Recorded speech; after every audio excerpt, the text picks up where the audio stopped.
Welcome everyone to the February Blue Dragon National Forum. Happy to see everyone here, well represented from across the sites, the DOE campus, the military. Our current February cohort personnel are here. Some military folks that are in our Skillbridge program have also joined us. So we have a really nice cross-section of folks for today. And we have just a quick reminder to start with that we have a live workshop. The live 4-day workshop is at Oak Ridge National Laboratory, the New Hope Center, which is their museum. We have that nice, huge conference room on the left as you enter the museum. This one just so happens that I didn't realize we kind of put it on top of spring break. I'm extending the discount promos, which is $300 off. And if you have a group of 5 or more, we'll give you $600 off per person. All right, very good. With those announcements out of the way, I'd like to talk about this month's topics. We have actually purchased a new application that allows us to create videos with avatars. And we're going to demonstrate these here in a second. Then we're going to use some of that to kick off an analysis of the 2021 Texas grid. And if you remember what happened there, the grid failures were pretty massive, pretty devastating. And then we have some of the interns here from the military that are looking for jobs and also looking for Blue Dragon races to participate in, or perhaps even full-blown Blue Dragon. So we'd like to let you say hi to them. Let's introduce them. And that way, I'd like to open the door to have some of them participate in some of your processes if you have something going on that they can participate on. Okay, so that's what's in store for us today. And without further ado, let me come over here and start off. Yep. In today's modern work environments, recurring problems and incidents aren't just frustrating, they're costly, impede mission readiness, and jeopardize lives. Welcome to Blue Dragon, the leading experts on solving complex human, organizational, and equipment problems in modern, high-stakes environments. Developed by one of the world's leading authorities in root cause analysis, Blue Dragon is a state-of-the-art, AI-enhanced framework that gives organizations the ability to rapidly and accurately identify and eliminate the deep-seated causes of complex problems. Blue Dragon's scalable framework can be used for simple issues as well as the most wicked of problems. Traditional root cause methods, such as the 5 whys and the fishbone, are not as effective in modern work environments, and Lean Six Sigma cannot replace root cause analysis. The Blue Dragon 3-phased approach includes AI-enhanced analysis, causal analysis, and actions that will prevent recurrence.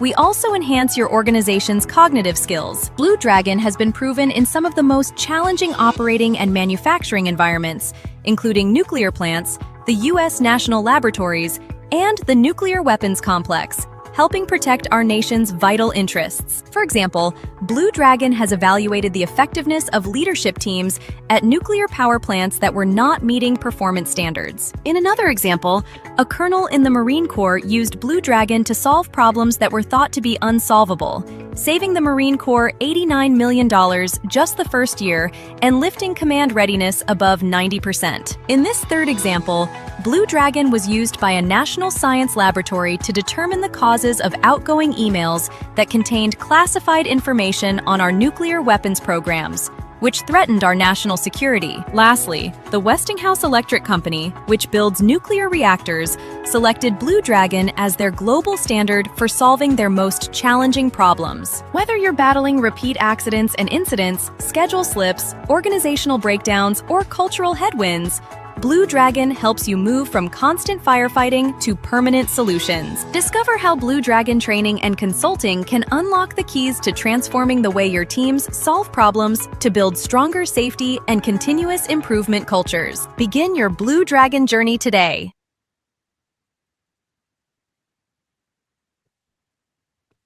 All right. So that is the first attempt. And it was a lot of fun playing with different characters and voices and accents, if you will. We have another example to show you, but any reactions to this kind of approach to perhaps creating 3 to 5 minute clips and then, of course, putting those together as a formal course, training course. And Chad says Coca-Cola Christmas is all 100% AI. Yes, especially the CG effects. But on your end, if you didn't get the lip sync with the sound, it's just because of the lag in the connection. But it's on this end, as I played it, it's perfectly smooth. So hopefully you might have, if you saw a little bit of something, it's not really nothing more than a bandwidth issue.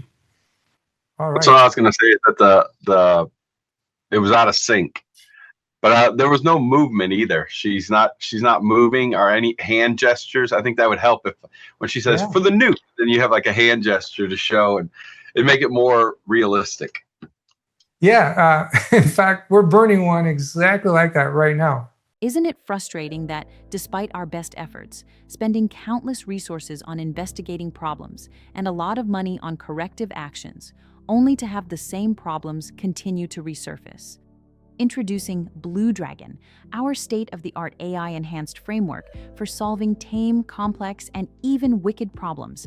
With the BlueDragon virtual framework, organizations can conduct accident investigations and root cause analyses in days and not months.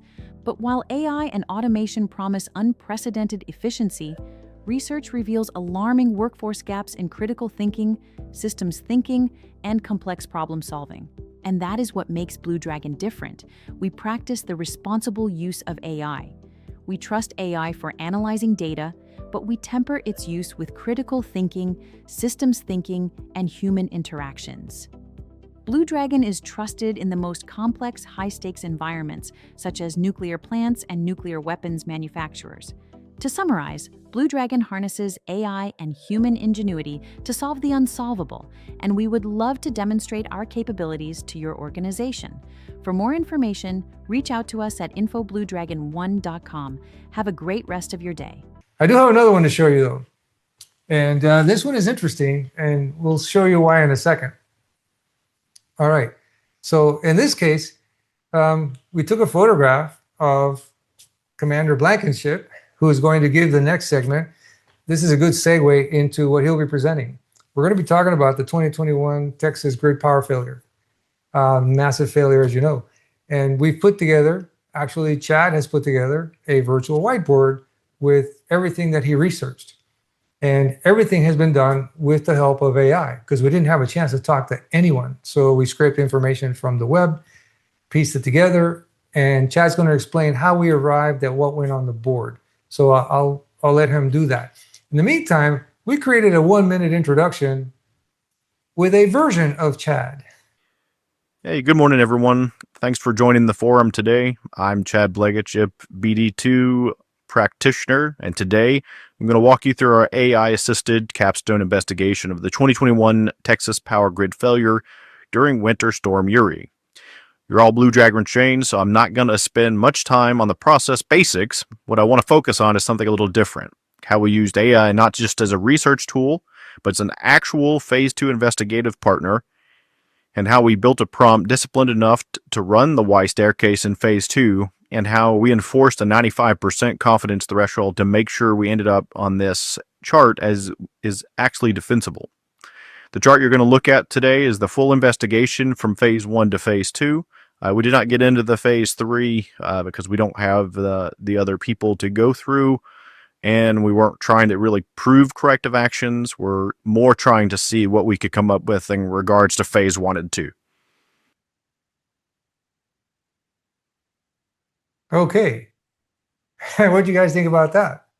So I can take your photograph and your voice and boom, put you on screen as an instructor. Oh, okay, so it was his photo? Yes, it was his photograph and his voice, okay.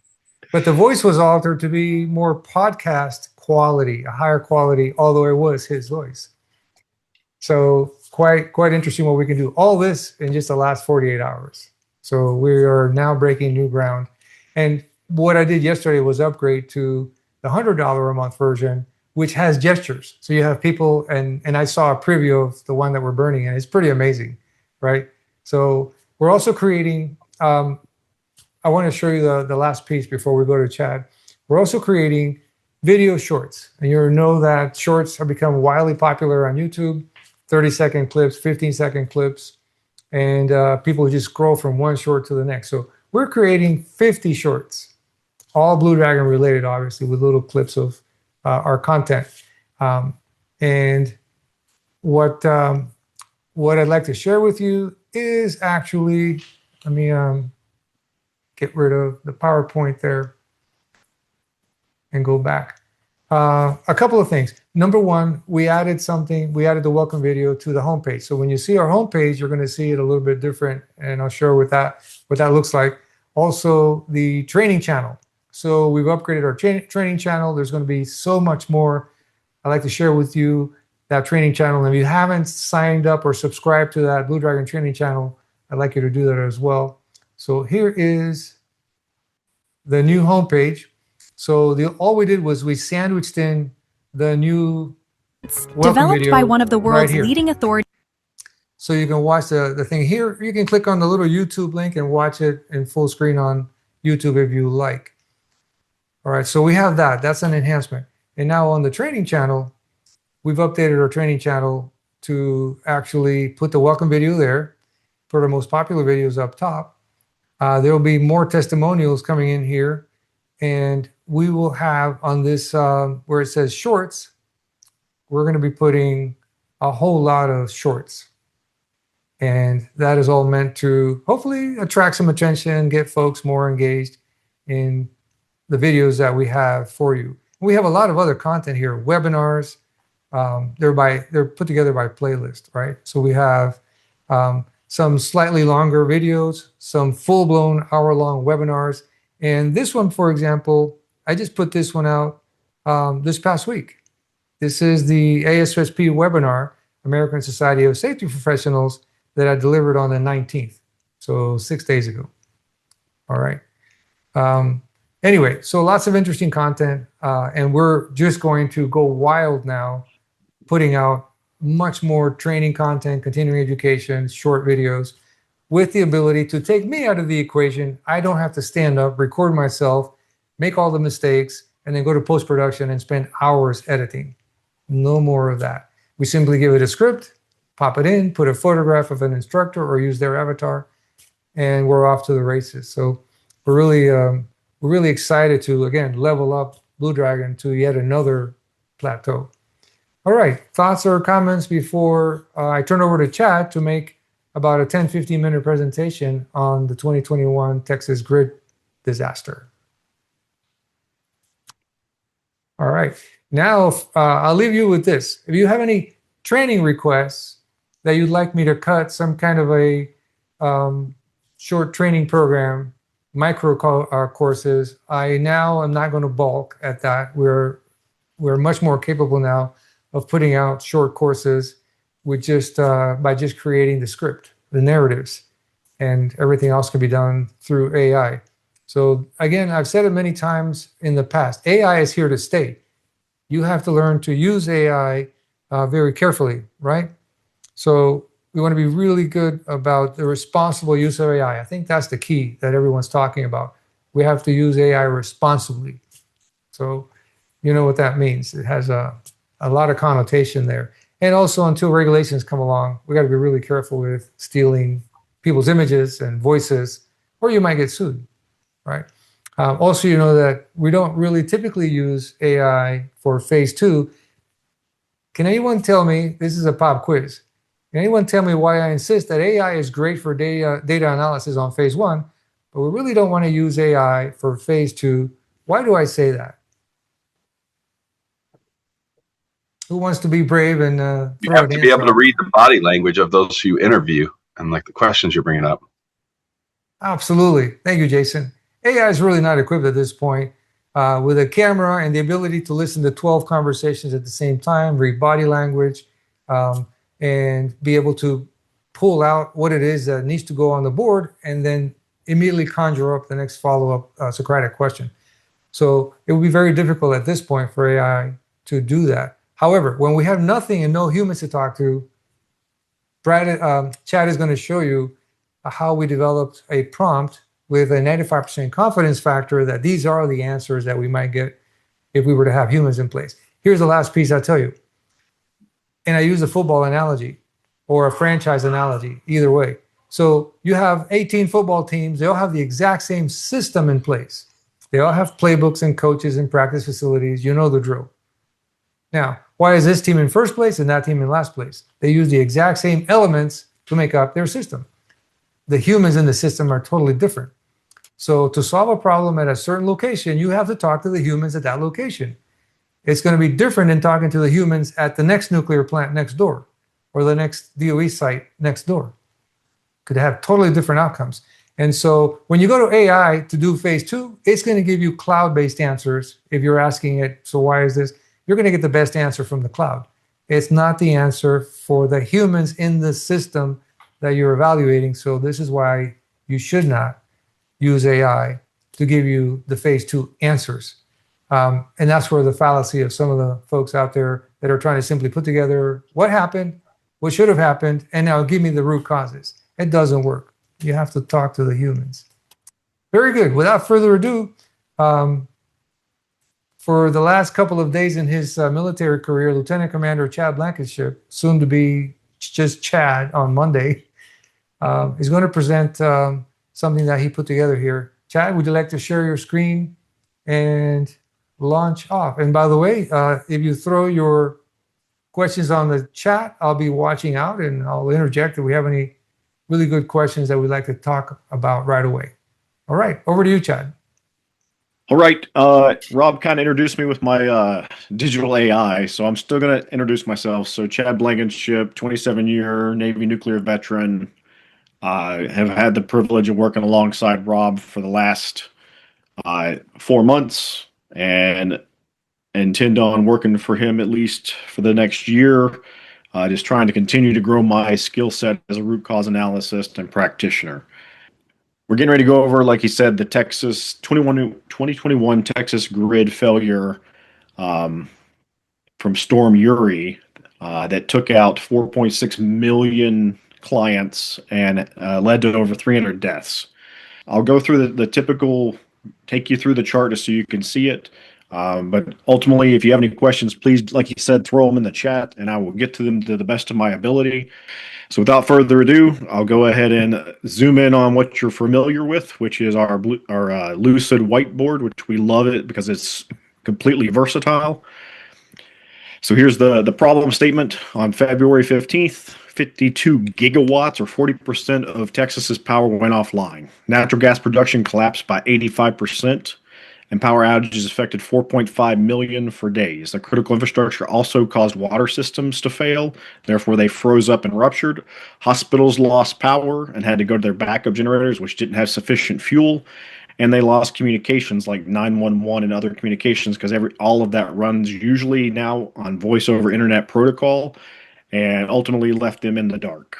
We always have to go to our lines of our system analysis, our systems inventory.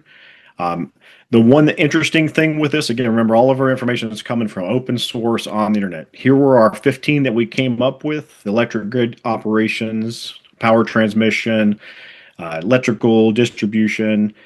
When we actually went to go do the lines of defense, we consolidated those 15 down to a specific 9, and you'll see those when we get to the whiteboard. But because 9 felt very light for such a wicked problem, we dug into equipment and we dug into surveys, and we found some amazing surveys online, which I'll show you here in a second.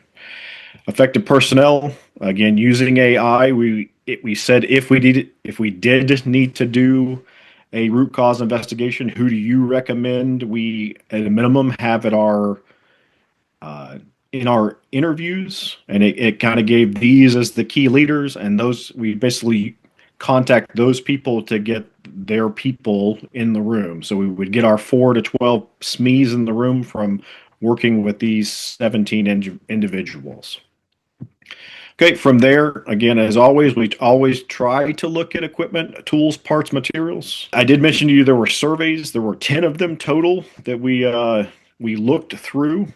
I do want to focus in on this because some of you have definitely dealt with timelines. Because there were 9 different companies, this is the first time I've ever personally dealt with 9 deep as far as companies on the left-hand side and 9 different timelines. I did keep it all aligned by days and months and years, as we went through it, so you can just get a picture of how deep it went. It was such a short event; it didn't carry on for any longer because I know some of y'all have timelines that run all the way out to over here.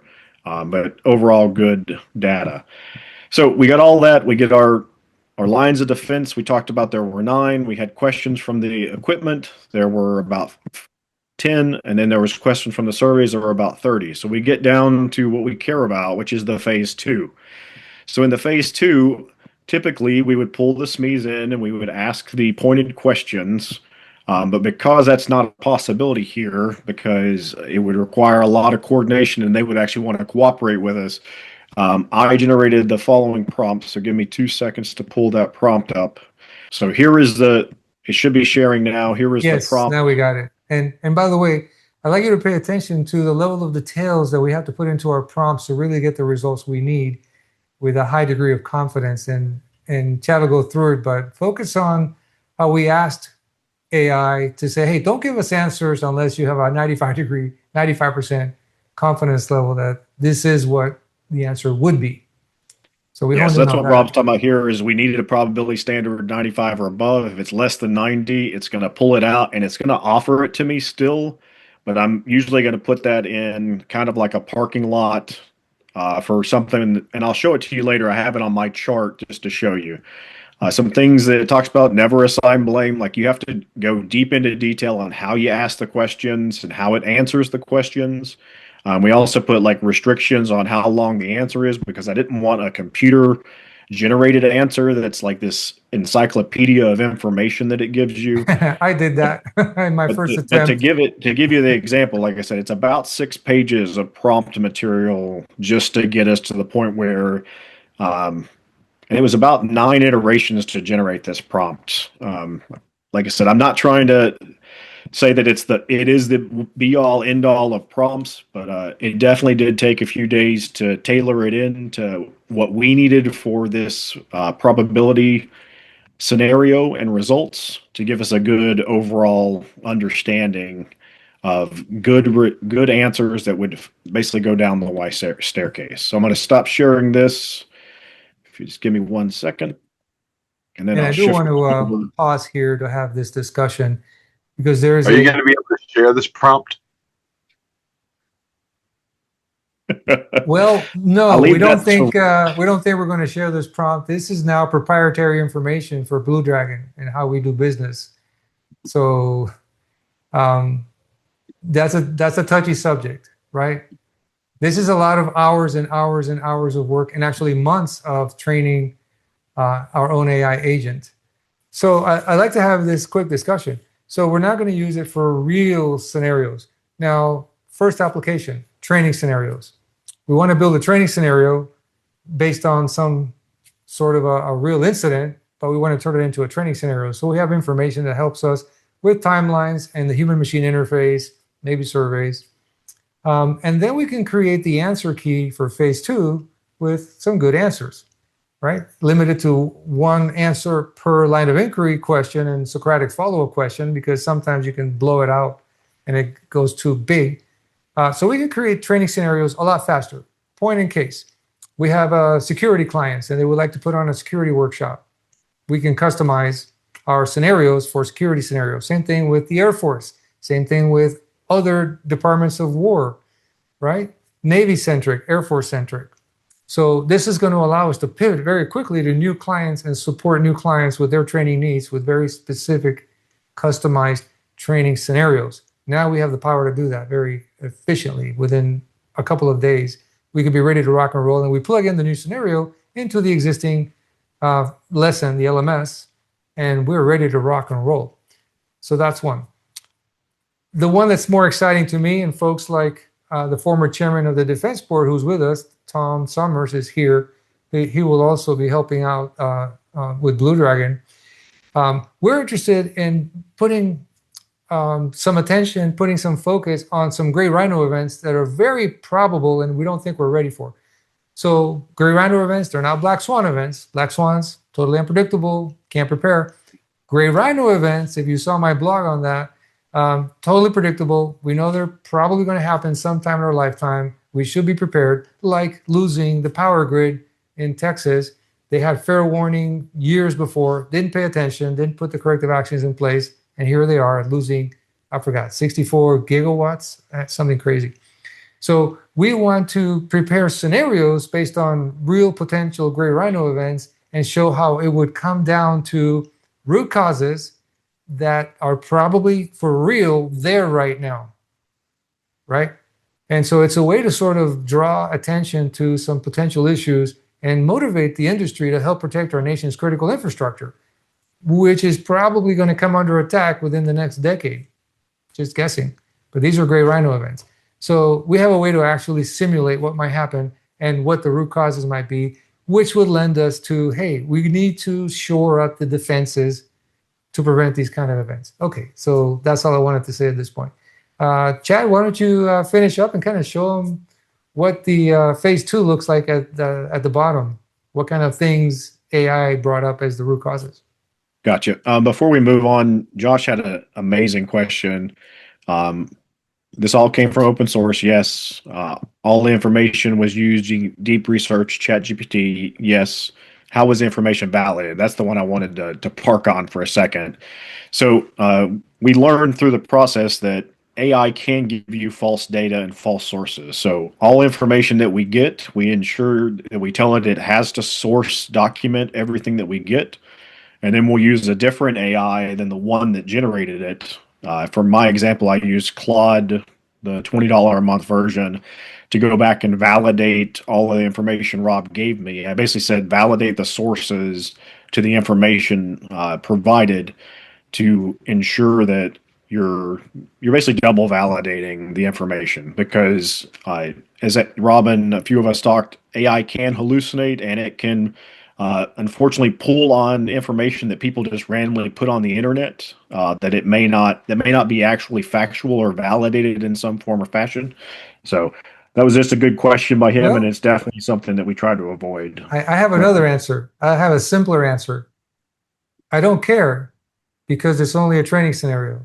This is not real. We're not selling this as the answer, right?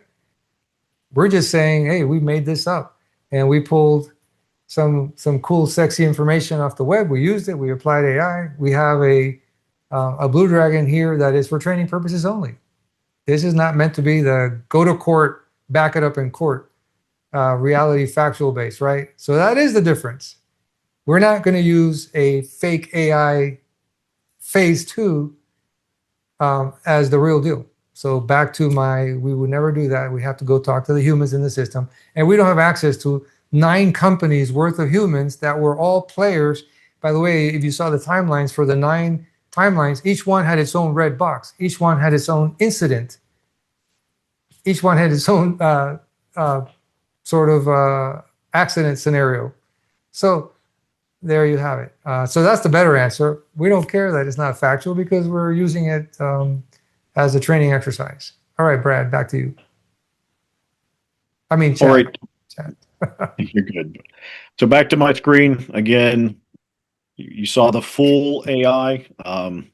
We ended up getting to 5 root causes and then 2 deeper seated causes. The one that I wanted to point out here is typically what you'll see at your commands or your companies. You'll usually see us digging deeper into each one of these, and just to continue to get to even deeper seated root causes instead of just the common causes. But again, for this scenario, we did not go any deeper than we currently had.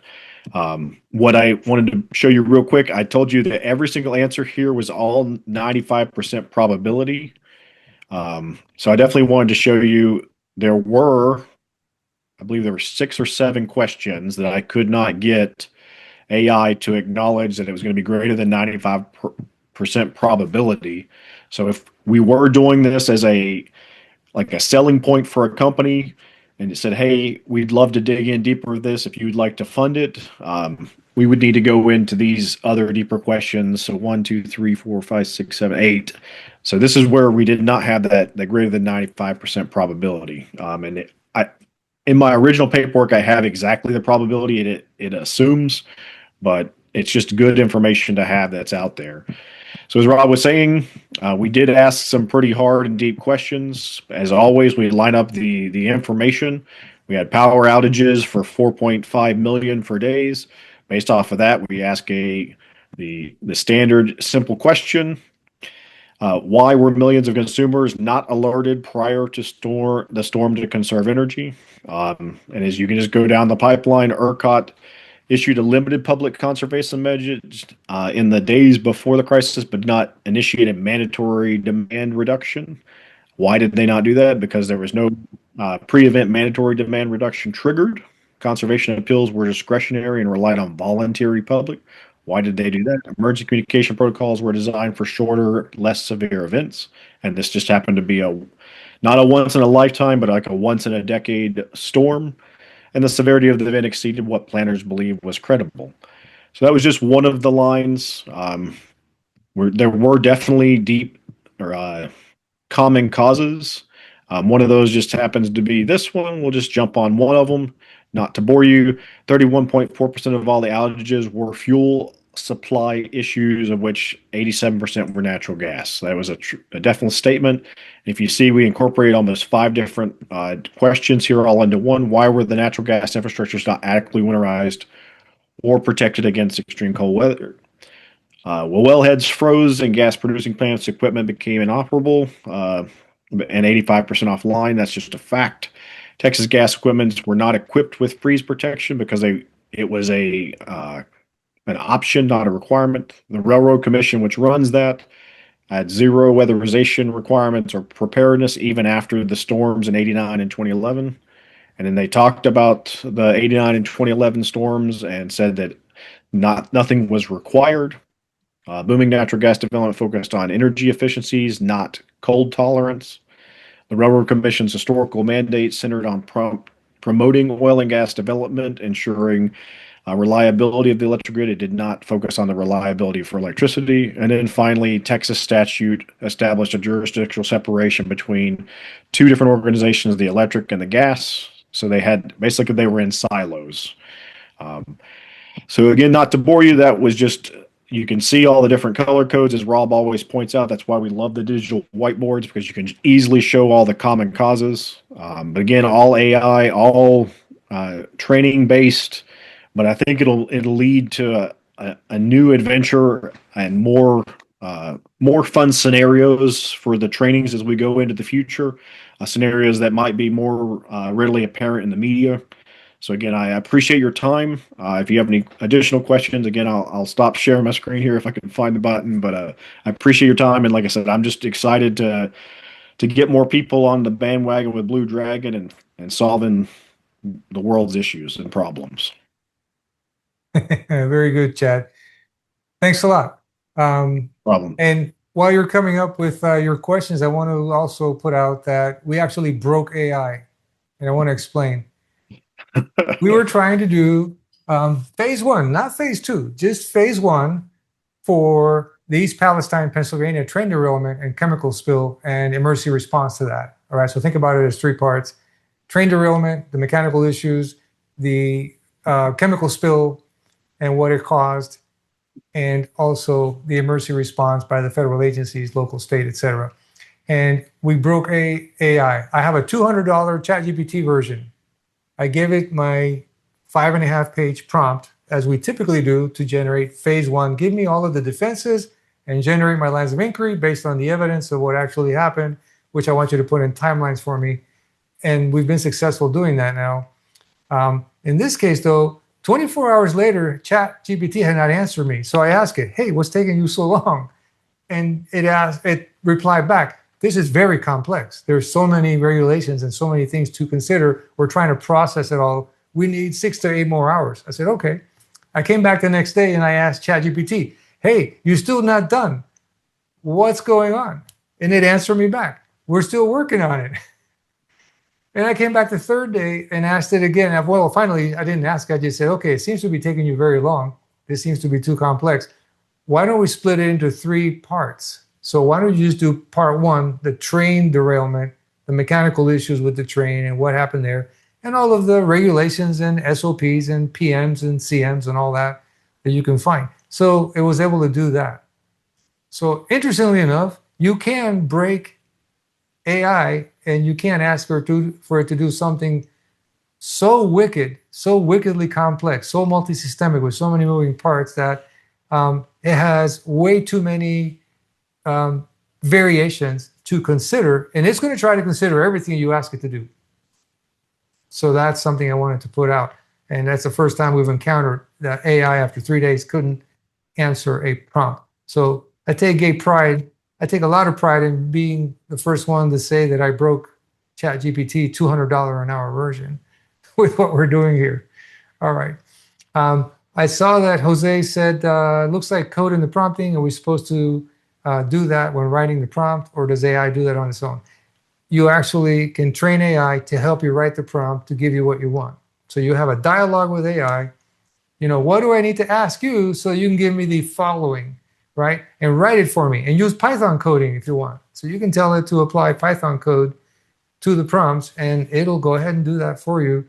And you saw what Chad was able to do. He didn't come up all that on his own, right? He had a running dialogue with the Chat GPT until they gave him what he wanted and the results he wanted. So it is a learning process. Very good. Now we will happily take your comments and questions. And of course, I'll pick on you. I like the fact that you use the AI to write the prompt, because I just had an iteration where I was reviewing suppliers, and they gave us no time, and they pretty much said, you're not going to have enough time to do this. We want you to use AI. Right. And so I went in, I was doing all these different prompts, and I couldn't get it to come up with the right answers. So I said, okay, this is what I want. Write the prompt that will give me the answers that I'm looking for. It popped out a prompt. I put it in, and then it worked. And I was like, wow. Yeah. So it was nice.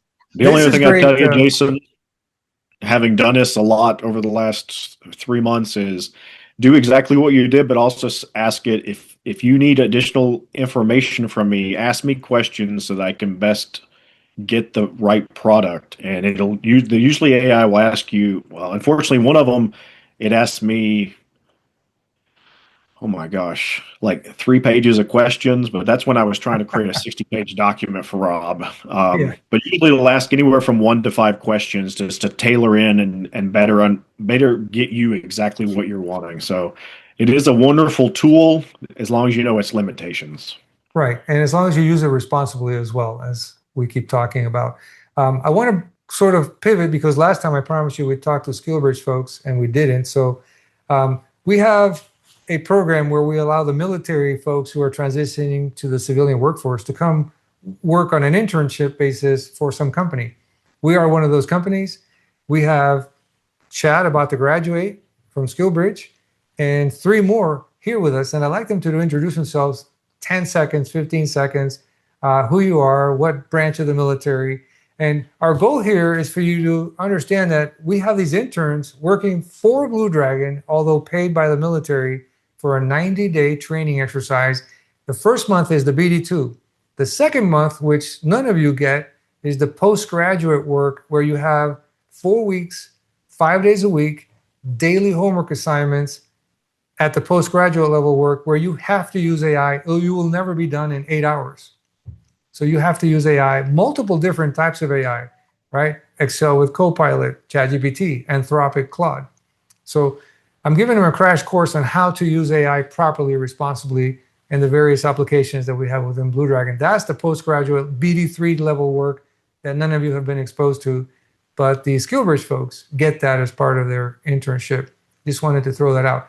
We'll start with Dan Hall, who is already retired, so we don't have to call him by Command Master Chief. I forget. Command Master Sergeant. Go ahead, Dan. Hello, everyone. My name is Daniel Hall, United States Air Force, finishing up 30 years, and definitely have enjoyed the SkillBridge with BlueDragon up to this point. It's been about maybe 30, almost 35 days with them, learning a lot of different stuff. And so definitely looking forward to entering the civilian world with some new skills. Thank you, Dan. Appreciate it. All right, Jose. Good afternoon, everybody. Jose Guzman, transitioning United States Navy Chief Petty Officer. Just working on the BlueDragon program. I hold a master's in business administration, and I just hope to use that when I transition to the civilian sector. So great program that Rob has here, a lot of learning, a lot of important items that he's showing us, and basically AI is the future. So this is a great program to be allowed to, for the Navy to allow me to do this while I'm still active duty. I'm retired. May 1st will be my first day as a civilian. Thank you. Excellent, Jose. Thanks a lot. And now, Josh. Hey, everyone. Name's Josh Adorno Rivera. I have about 35 days left on active service as a major, working on ground electronics, communication systems. And I'm thankful that I'm part of this program and that Rob allowed me to come in, because I'm actually seeing the gaps that we have, especially in the Marine Corps, in problem solving and critical thinking, and then using technology to cut down time and see some gaps that we may otherwise not catch. So I have a bachelor's of engineering in electrical, and hopefully, wherever I land, I can utilize the skills I'm gaining here. Fantastic. And I just wanted to say that we'll be circulating their resumes in case any of our client sites are interested in interviewing them for any positions you may have. And you know that they will be not only BD2 trained, but they're going to get a part of BD3 postgraduate work. Again, 4 intensive weeks of daily homework on critical topics like systems theory, with an intensive use of AI to boot. So they'll be well trained by the time they get to you. All right. I'd like to ask some of our usual power hitters here. I've got Brad at Livermore, Robbie at Los Alamos, a couple of others there, Scott at Bechtel National. If you would chime in with any of your thoughts or comments on what you saw being the future of BlueDragon here today. Rob, this is Scott. I guess I'll say, I think there are probably 100 at least different ways AI could be used or leveraged to help in the causal analysis process. And I think we're just in this phase of, whether you call it trial and error or whatever, just trying to figure out the most optimized way. And just even from the last meeting we had, that sparked my thinking of experimenting with different ways to leverage AI.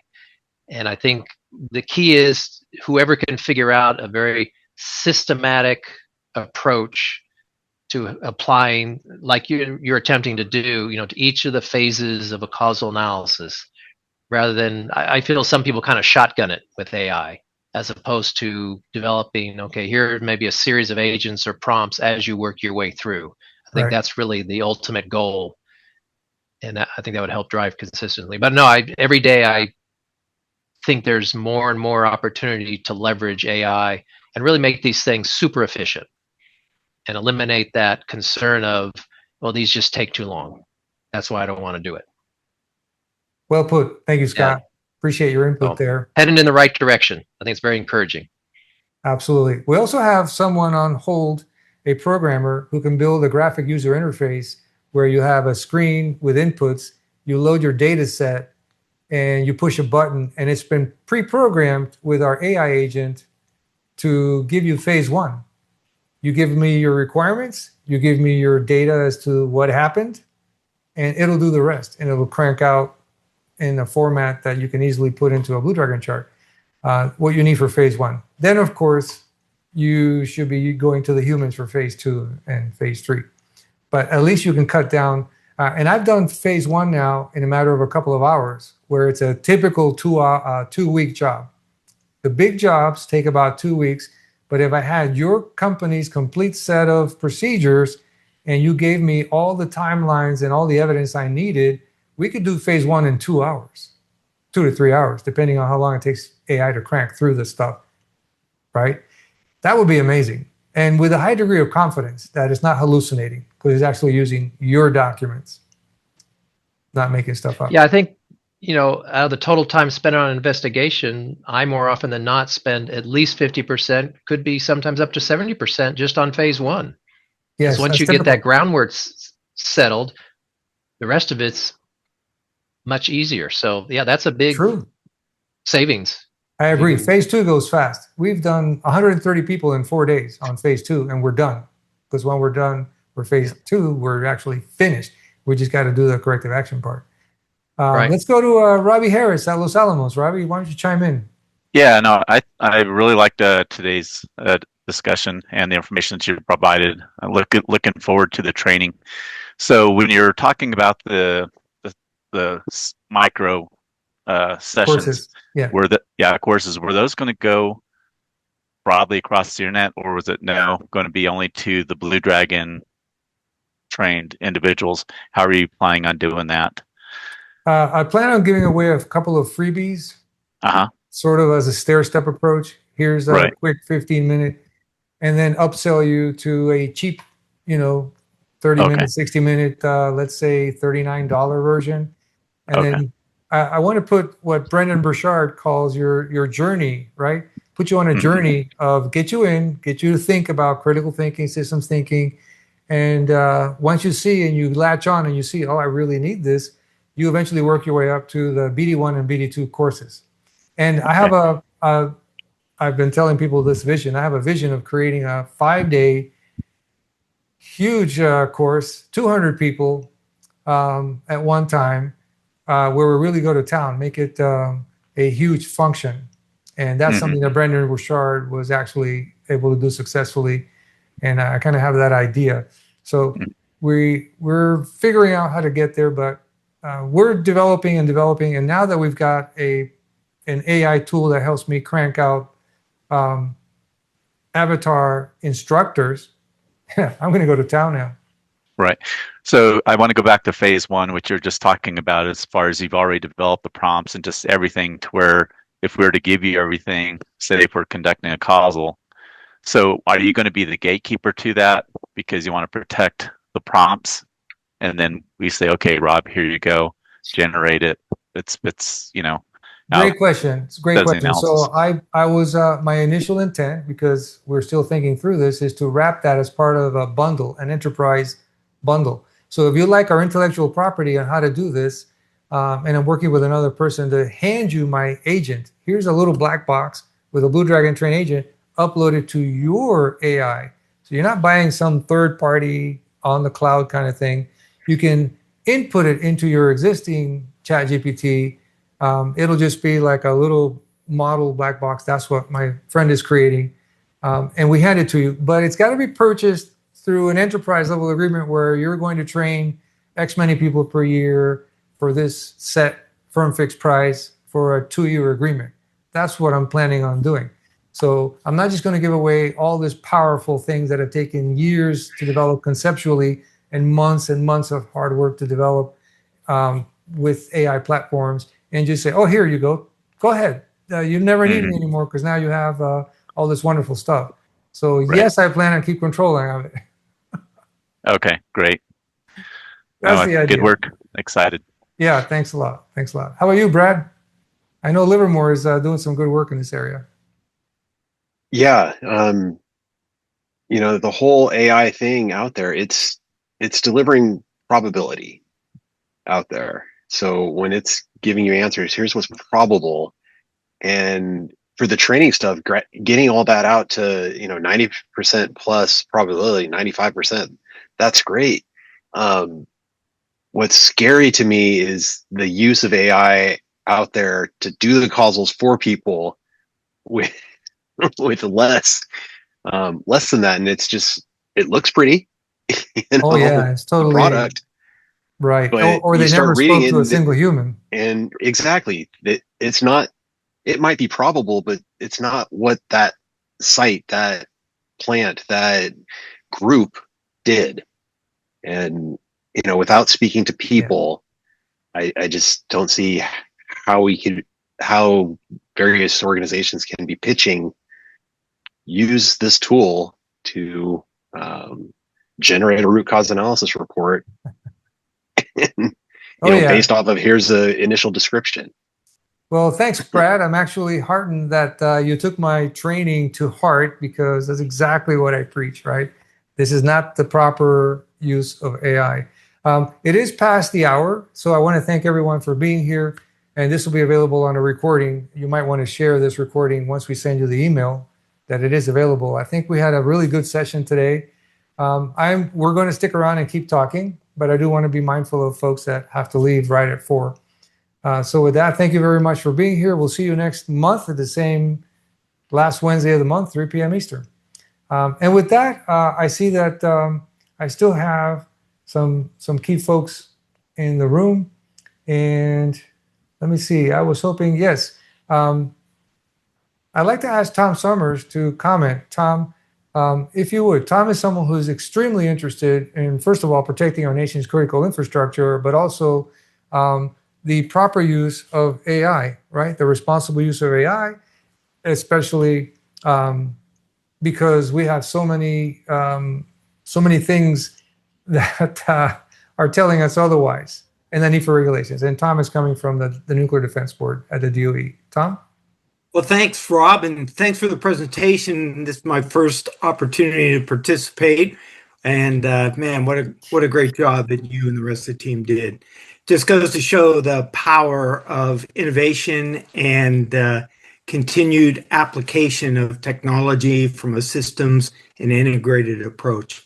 So what Rob and I have been talking about in recent days is about artificial intelligence and how it can be useful not only for doing this type of work, but other work throughout the Department of War, as well as Department of Energy and commercial venues and commercial entities as well.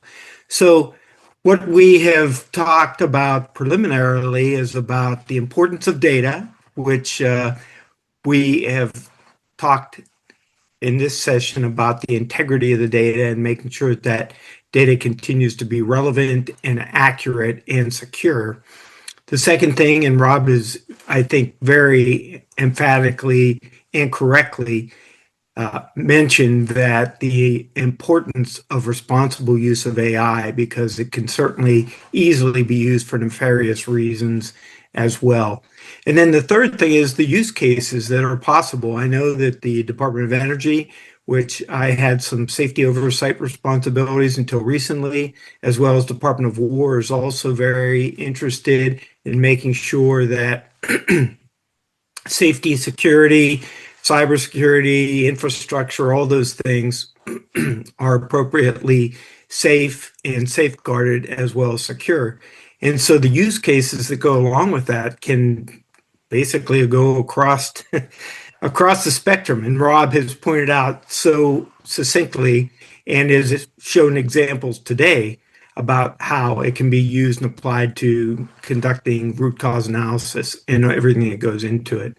So I am thrilled to be a part of and now considered one of the alumni of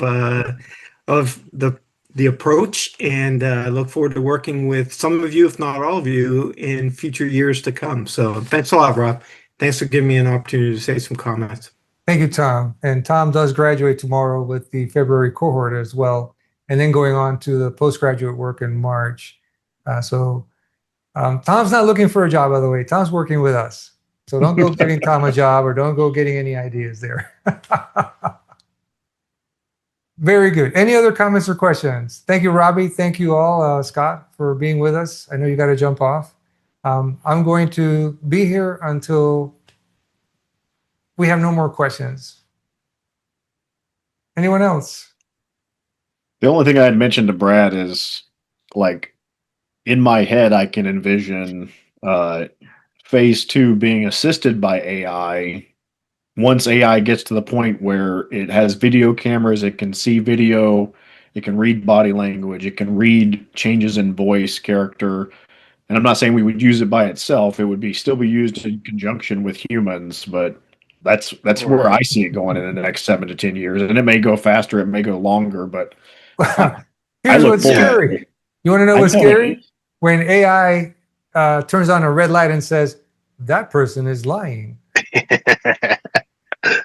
The way I would use it if I were in charge is I wouldn't let it know that. It would record all that and it would give you an outbrief of whether it felt they were factual or not, which again, we still have to go down the questioning path, whether or not they lied to us or not. And we all know that anybody can lie in those scenarios. And a lot of humans, that's the first instinct is protect yourself. That's why I love the BlueDragon, is because we truly for the first time ever, are trying to protect the humans from getting fired. Yeah. There's not many other not many other programs out there that's their goal, and that is one of our goals: is to keep people in the seats and fix the system thinking problems, fix the other problems that are deeper seated in the companies. Yeah. You touched on it. If it could ask the natural follow-up question, in a succinct, here's the LOI you should follow this up with, that would be cool. It should be helping us. Phase 1, that's ideal. If somebody was doing it in a traditional way, using the old barrier analysis or change analysis, pop it in there and have it kick out. Here's the barriers that you should pursue. Here's the change analysis you should pursue. Don't do it for me. I got to talk to people. Yeah. So yeah, it needs to work with us, not for us, not that's instead right. of us. No, it needs to work for us. It needs to be our slave, not the other way around. And believe everything it says. Yes. Right. It is tough. I mean, I think it was Los Alamos that tried the experiment to do a phase 1 and then just say, okay, now take me to the root causes. And they didn't do interviews. They just thought that by giving them the information, it would automatically give you the magic answers. And so that violates one of our prime tenets. In the massive socio-technical work environment, humans are in the middle of the entire work environment. You have to talk to the human at that place. So you can't just go by cloud data. No. All right, good discussion. Anyone else? Should we wrap up? Thank you, SkillBridge folks. And thanks for your service. I know you're leaving the service pretty soon. As a former veteran, I love my fellow servicemen. I have a soft spot for first responders and the military. Always have. I keep mentioning that's why our logo is red, white, and blue, and it looks like a flag. Some people say the Puerto Rican flag, but it wasn't meant to look like the Puerto Rican flag. Somebody pointed that out, but no, not that. Just red, white, and blue, all-American company here. All right. Well, with that, I think we'll sign off. We'll see you all next month. Thanks for being here. Have a great one. Thanks, everyone.